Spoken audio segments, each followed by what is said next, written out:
Everyone in crypto thinks they know what's going on. But Ben Cowen, he's been months ahead, again and again. He doesn't just see where the market is going.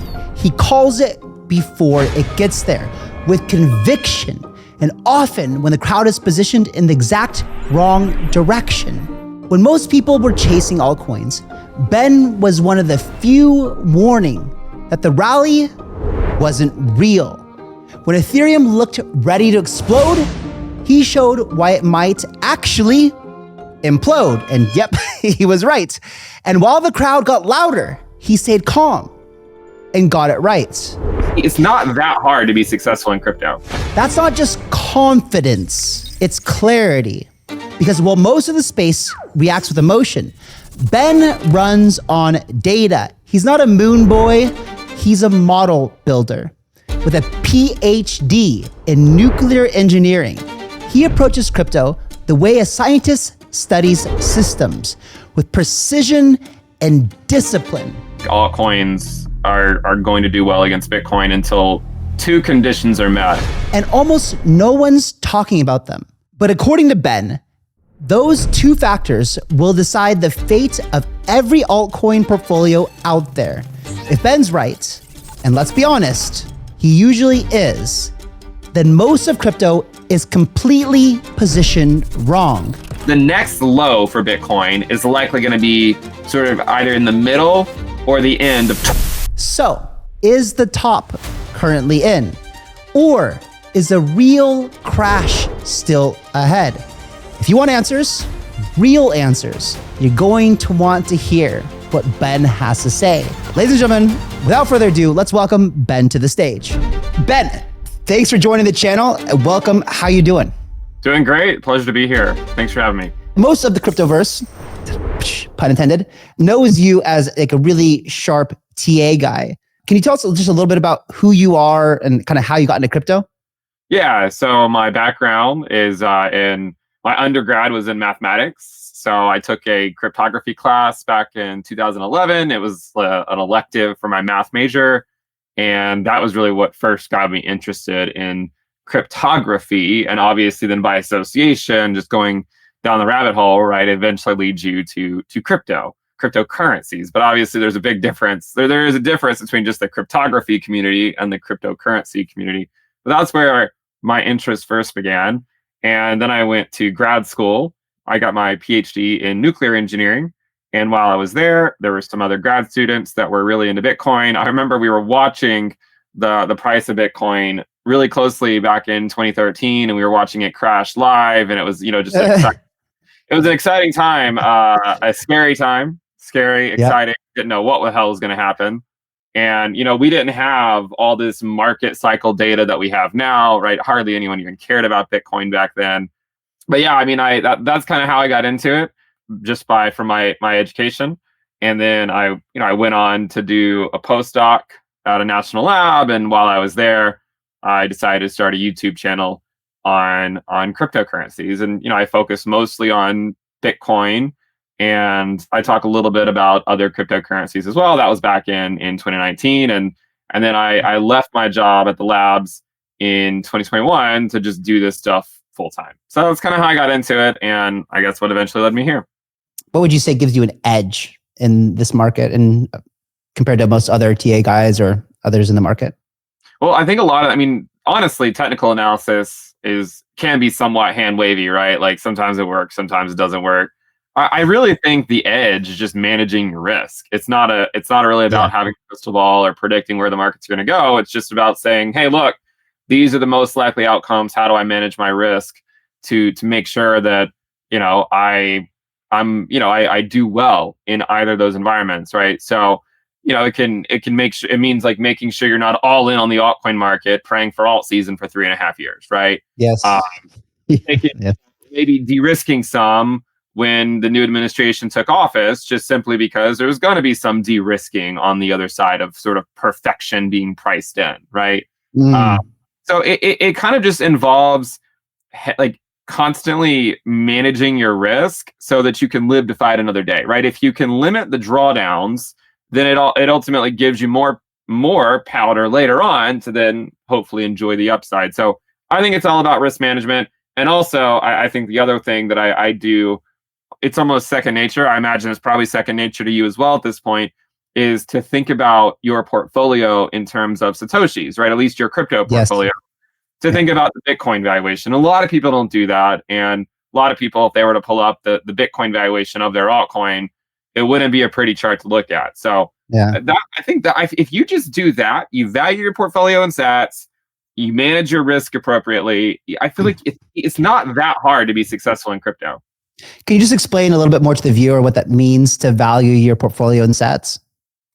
Yeah, I mean, if you just look at say any altcoin chart, I could show it on the screen really quick. Sure.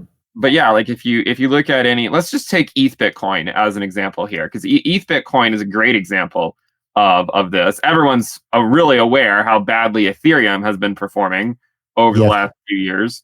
And when you look at a chart like this, it can somewhat seem abstract at times, right? To say, all right, well, the valuation of ETH against Bitcoin is 0.018, right? A lot of new people might not really fully understand what that even means, but a great way, I think, for newcomers to understand these metrics is to look at the inverse of alt Bitcoin pairs.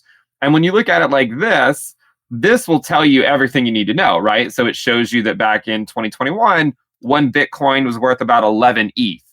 Today, one Bitcoin is worth 52 ETH, right? So that's a crazy move. I mean, when you think about it, it's almost 5x, right? From here to here.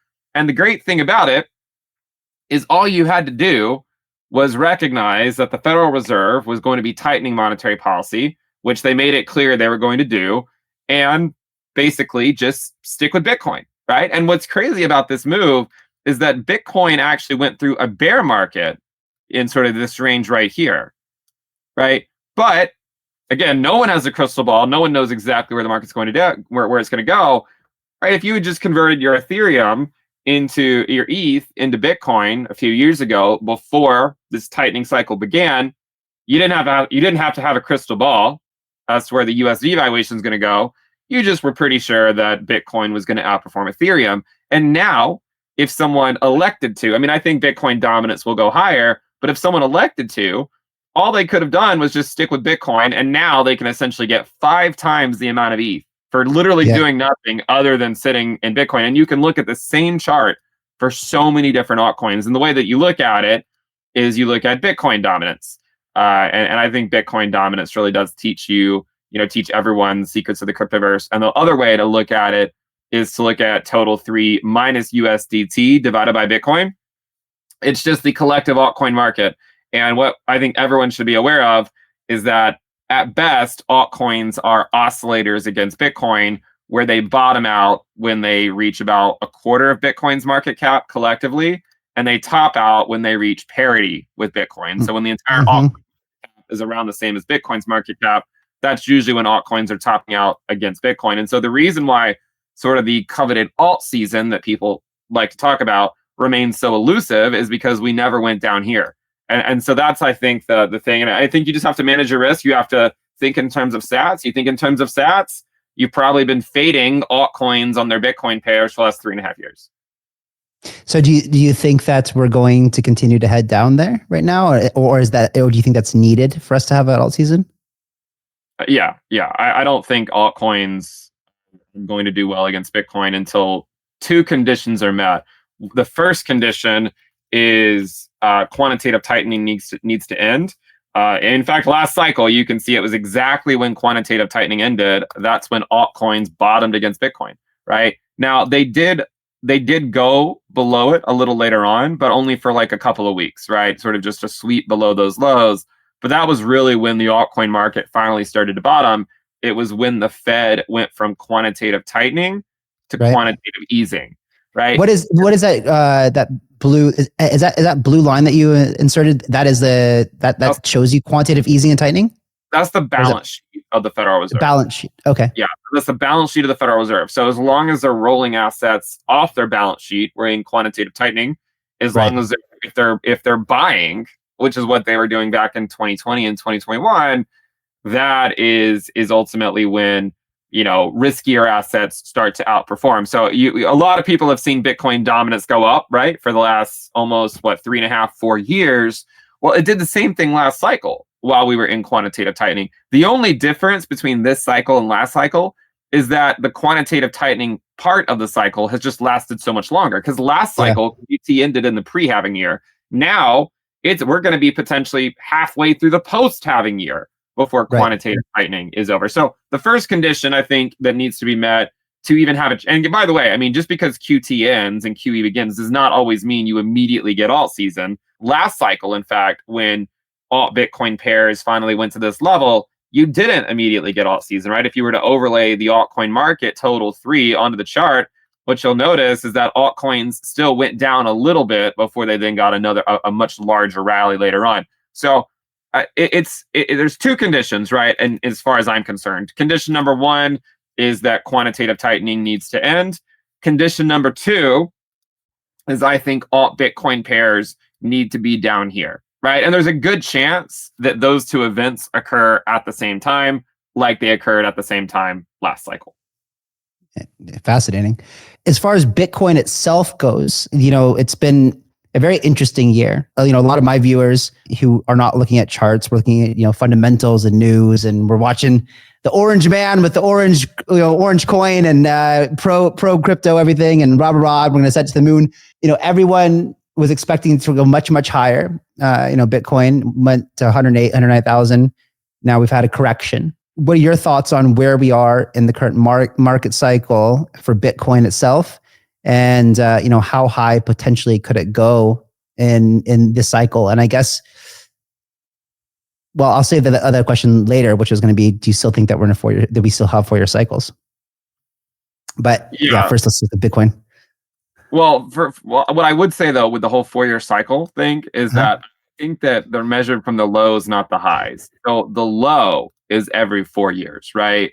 I think that is how 4-year cycles are measured. The high is really what people are interested in at this point, right? Yes. And there's 2 ways to look at this, right? There's 2 types of cycles that we should be aware of. There's right translated cycles and there's left translated cycles. Okay. So a right translated cycle is when the market goes up for say 3 years and then drops for 1, right? Up 3 years, down for 1, up 3 years, down for 1. That's a right translated cycle when the peak for Bitcoin occurs just 1 year before the cycle low. Okay. That would be a right translated cycle. And if this cycle is a right translated cycle, then you would expect the top to occur sometime later this year, right? If in fact it is a right translated cycle. Right. There are other types of cycles that we should be aware of, not because we're not saying that they have to happen, but we're saying, look, like occasionally these other types of cycles occur. And if it does occur, it just makes sense to be aware of it and somewhat prepared for it. And those other types of cycles are left translated cycles, where here's a good way to sort of visualize it. If you go back, I mean, we know that inflation has been an issue, right? For a while now. And if you go back to the 1970s, what you'll see is we first here had a right translated cycle where the market went up for 3 years and then dropped for 1, right? But the next cycle was left translated where it went up for 2 and down for 2, and then up for 2 and down for 2. So these are left translated cycles where the peak occurs around a new administration, right? This was December of 68, and this was January of 73, right? This was around the change in presidential administrations in the United States. So you can get left translated cycles. Now, what causes left translated cycles are one of 2 things, which is why those 2 things are very important to focus on, and it's exactly what the Federal Reserve focuses on. The reason that we got a left translated cycle back then was because the US inflation rate started to skyrocket, right? And we know that when inflation goes up, the stock market goes down, generally speaking, right? The stock market does not like inflation going up. And usually what happens is the stock market bottoms when inflation tops, as you can see, right? Normally it's when inflation is topping this blue line, that's when the stock market is bottoming. So that inflation, another wave of inflation could lead to a left translated cycle. The other thing that we have to be aware of is the unemployment rate, right? So the unemployment rate is the purple line, right? This is purple line. And when it goes up, that's when you get recessions, right? That's when you get recessions. And so what the Federal Reserve has been trying to do is to engineer what's known as a soft landing, where you basically bring inflation back down to the target without causing a full-blown recession. Now, you could argue that we're in a recession right now, right? I mean, you could argue that. If you go look at the Atlanta Fed projections, they're right now, they're saying Q1 GDP is negative 2.4%, right? So there's a chance that we are in a recession as we speak, and we just won't know it until later on. But also, there's another great, and I'm going to get to, I'm not like trying to dodge your question about Bitcoin. I'm just trying to show you like what will affect Bitcoin, right? When Ronald Reagan took office in 1981, we immediately had a recession. But, you know, sometimes recessions, I mean, look, they're not good for the job market. A lot of people get laid off, but the silver lining of them is they help get out all the, you know, the things that are not productive for society, right? So we've seen a lot of meme coins die over the last few months, right? We've seen that whole process, you know, kind of fade. The recessions ultimately lead to periods of economic expansion, right? You just have to go through the pain first. And what happened when Reagan took office, this was right around the time of Volcker, what they ended up doing was they ended up basically inducing back-to-back recessions to get inflation back down to 2%. Once it was down there, we had this massive economic expansion that followed. So when we think about, you know, where can Bitcoin go, we have to be aware of what is the stock market doing. So if the stock market were to undergo a left translated cycle, then there's a good chance that Bitcoin would also undergo a left translated cycle. So in a left translated cycle, it would mean the top is already in. What I would be looking for confirmation of something like that is the 2024 high, right? The 2024 high is sort of critical, I think, at this point in sort of communicating with us as investors, whether it's a left translated cycle or not. What I mean by that, as long as Bitcoin stays above the 2024 high, and even if it wicks below it, I'm not that concerned, right? Even a wick below it, you could even have a wick back to 69K. And I think Bitcoin is still in good shape, okay? This is the region, I think, that Bitcoin will need to hold as support, because if it doesn't, it will likely be a left translated cycle, okay? If you look at 2016 and 2017, you'll see that Bitcoin did this exact same move where it tested the high from the prior year. So if you look, if I can find, so yeah, here, this is the 2016 high. And in 2017, you can see that Bitcoin wicked below it, right? In early 2017, as long as it's a wick below it, and that's it, then the I don't think confidence is lost. Okay, I think there's still enough people that the structure of the market has not yet been broken. But if Bitcoin were to drop to the low 60s, right? If it were to go down here to the low 60s, or around 60K or something, you would likely get a really big rally off of that level, potentially back to even higher than we are now, right? But it would probably be a left translated cycle. So, I don't know exactly where the market's going to go, but I can tell you how I'm sort of planning and preparing for things. Basically, I got to about 1/3 cash up here. And the reason I chose 1/3 was because if you go over to this modern portfolio theory tool, which is basically, classical portfolio theory, this is what, a lot of hedge funds might use to figure out what they want to have in their own portfolios. And you look at a portfolio consisting of Bitcoin, Ethereum, and US dollars, it'll essentially say to maximize your Sortino ratio or Sharpe ratio or your risk adjusted returns, you want to have about 30 to 33% cash, right? And Ben, this, just so people are watching, they understand this is a tool that's available and something that you're selling as a part of your Into the Cryptoverse package. Right. Yeah. But I talk about it on the channel a lot. Yep. And basically the idea is, look, like, if you want to be hedged for a left translated cycle, none of us want a left translated cycle, right? Like, I don't want to see that. Let's just have the party go on for another year, right? Like, sign Please. me up for that. And we'll talk. I want to mention an example, sort of the optimistic view in a minute. But this basically, about 1/3 cash, in my opinion, gives you that flexibility, right? It's like, if it happens, at least you're going to have something to buy with, Mm-hmm. and you want to have something. But if we break the 2024 highs and go down here, and there's another rally into Q3, then my guess is it would be a macro lower high, and that would be sort of the point where a lot of investors would sell into, and it would be a left translated cycle in that case. Now, the optimistic view for Bitcoin is that despite how badly the market has dropped, Bitcoin is still holding above the 2024 high, which is not the same thing that the S&P 500 can say, right? The S&P 500 is already, actually, the NASDAQ already tested its 2021 high, right? The NASDAQ already tested it. But there's this pattern I've been following for the S&P 500, and it looks like this. Okay, this is the S&P 500 divided by the money supply, divided by M2. And what's fascinating about this chart is the spot we just got rejected at is the same spot we got rejected at in 1998, right? That was the same spot we got rejected at right here in 1998.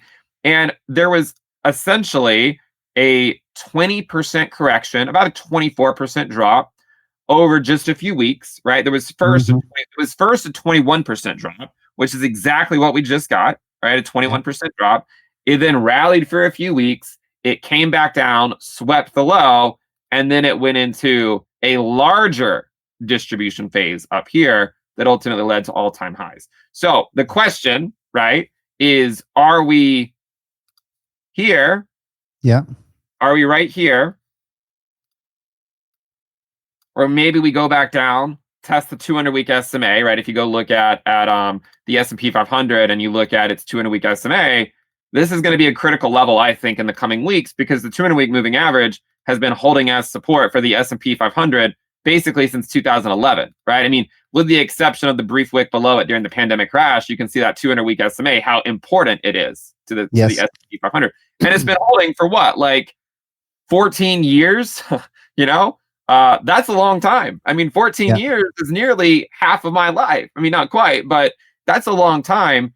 And so, but what you'll notice is that if it ends up being about a 23 to 24% correction, that gets the S&P to the 200-week moving average, which is exactly where the S&P 500 found support on that trend line right there, right? So that's the optimistic view. Now you can see it did the same thing in the post-election year of 2001, and it just was a lower high. So the reason why the labor market is important right now is because if it's a recession, it'll likely resolve to a lower high and then a lower low. If it's not a recession, then we should be out of this mess, I would say, by the summertime, right? We should be moving back up by the summertime if we can avoid a recession. And so that's why it makes sense to follow things like initial claims, which basically show you if we're in a recession or not. And my philosophy on this is, as long as initial claims are below 300K, it's not a recession. And they're currently at 223.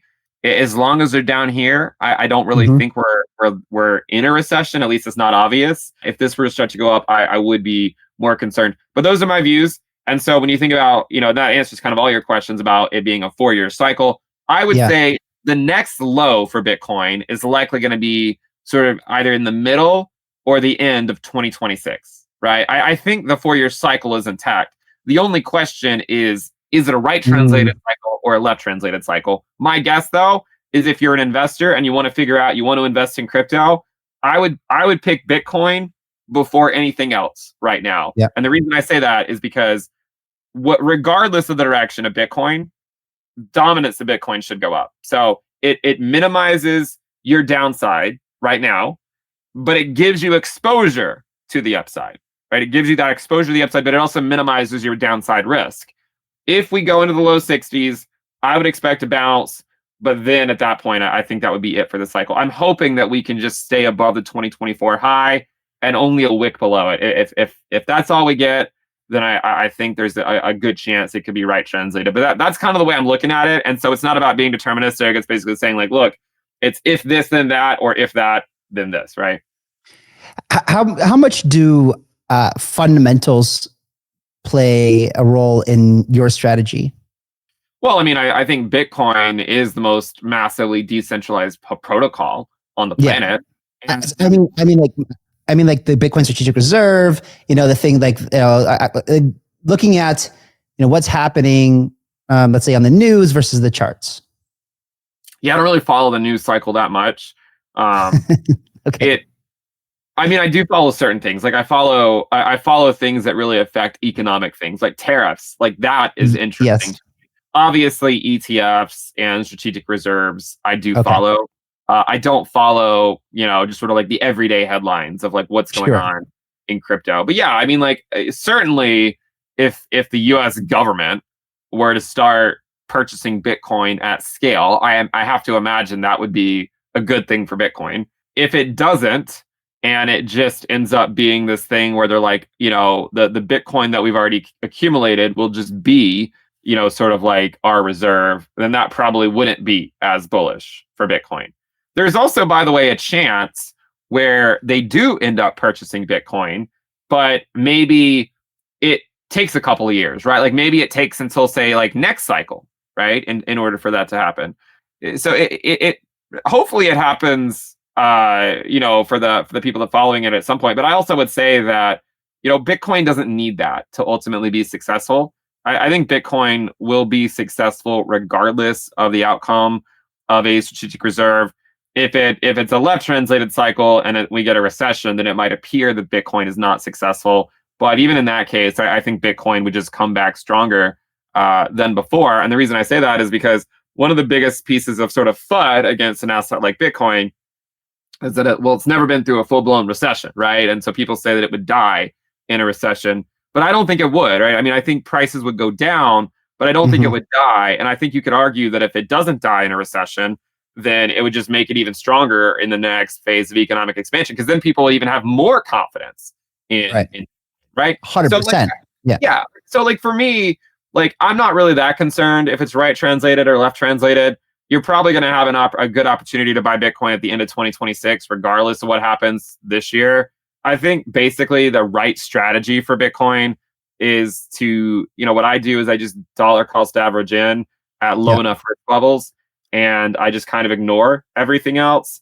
If it's August and Bitcoin still hasn't put in a new all-time high, and we've already gone to the low 60s, then I probably would just say that the cycle's over more definitively, and that we just have to, we'll have to wait until the following cycle to get another rally. But I am long-term optimistic on Bitcoin. The question is just, if it goes down, I don't really think it's any issue with Bitcoin. It's just an artifact of, people having to sell because, say, stock market is going down, and that's just what they have to do. I really hope that's not what happens, but I think it's just important that people recognize that stuff like that can happen. Yeah. But let's say that we gain momentum again, like you said, potentially in the summer, and we have the cycle that we hope for. The party continues for another year, whatever. Any idea where Bitcoin might send to? Yeah. So I think if you look at the market cycles of Bitcoin, so let's go look at the market cycle. So here's the ROI of Bitcoin from the cycle bottom. And if you compare it to the last two cycles, this is what it currently looks like. So you'll notice that we essentially have diminishing returns. So I would expect the diminishing returns to continue to play out. This was, about a 100x move. This was the 2016, 2017 cycle. This was about a 20 something X move. I would say that, it's possible that if we get a right translated cycle, that from the bottom, Bitcoin could go up about 10x or something, which would probably, put it around 150. So I would say in a right translated cycle, my guess is that it would be anywhere from like 120 to like 150. It's possible in, the perfect scenario that it could go all the way up to 200, right? I don't think Bitcoin will hit 300K this cycle. I do think Bitcoin will eventually hit 300K, but I don't think it will be this cycle. Is there a scenario where, I mean, I understand that completely based off the charts and technical analysis, that makes complete sense. Is there a scenario in your mind where the Bitcoin Strategic Reserve starts acquiring Bitcoin and that sets off a chain reaction, and then we see this supply shock and we go into, what some call a super cycle? I mean, anything's possible, right? Anything's possible, but I think that it's tough to say, right? Because I mean, like, obviously that would be the dream scenario, right? Where Yeah. like literally the government is purchasing our back. Yeah. But yeah, like I look, it's a market, and I've looked through the markets for last century many times, and I've seen anything happen. Like you can imagine, like if you look at the .com era, I mean that was way more manic than we are today. Like the price ratio of stocks were just absolutely insane. And while it feels like this cycle has been insane, it's nowhere near what it was back during the .com era. So like I mean anything is possible, right? Anything is possible. And I would certainly be more optimistic if we can definitively hold that 2024 high, right? And start to move back up. Like I would definitely become more optimistic later on this year. That's my main concern right now is if there's another pullback, can we hold it? The good news is we've held it so far, and we actually technically we haven't even tested it. So the good news is if there is another drop, you probably would have some bulls try to hold the line at those levels because we haven't even tested those levels yet. So that's at least the good news. By the way, there's another way to measure the cycle ROI. There's multiple ways. You can also measure it from the peak as well. This is probably a better, almost a more optimistic way to look at it, because if you measure it from the peak, Bitcoin's ROI is basically the same as it was during the 2016-2017 cycle at this point in the cycle. You can see that this orange line is the 2016-2017 market cycle as measured from the peak from the prior cycle, and the green line is the current cycle. And at this point, Bitcoin is 1.24x off its prior high.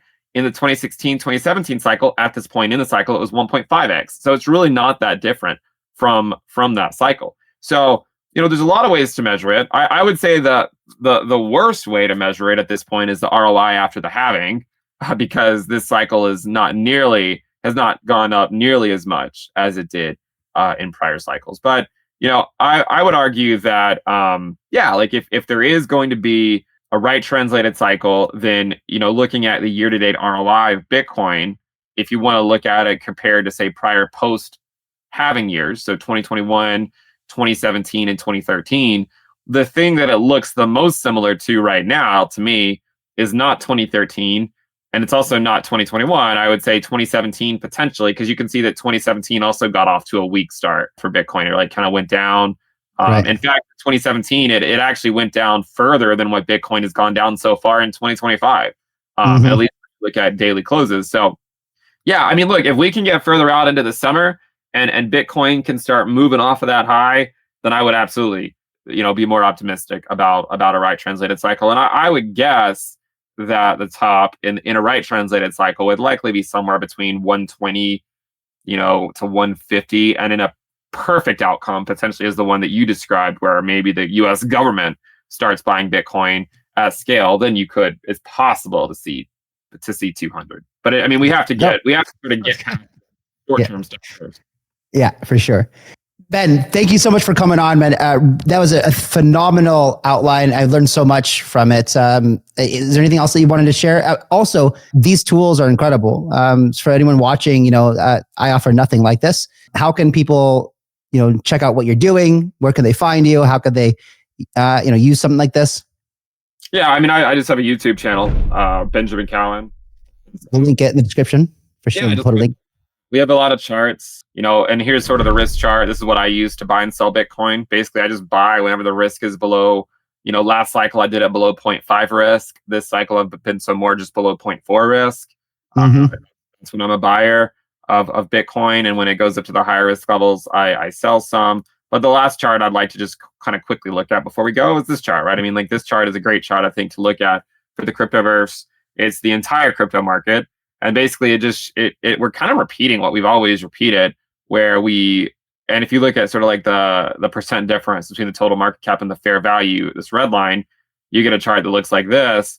And so what I think is happening is you know, in sort of a right translated view, is that we're just kind of in this final sell-off, right? Kind of like here, where it goes above that fair value, that red line, one more time, and then maybe things finally get started. So we'll see if it's going to do that. It could still fade for another month or two, but that's the optimistic view. And look, I don't know. I'm just, you know, I want people to be aware of these different outcomes. And, you know, as the final thing I'll leave people with is that at the end of the day, the bears sound smart and the bulls make money. Right? Yeah, it's well said. Yeah, definitely. All right. Thank you so much, Ben. Appreciate your time. Thanks for having me.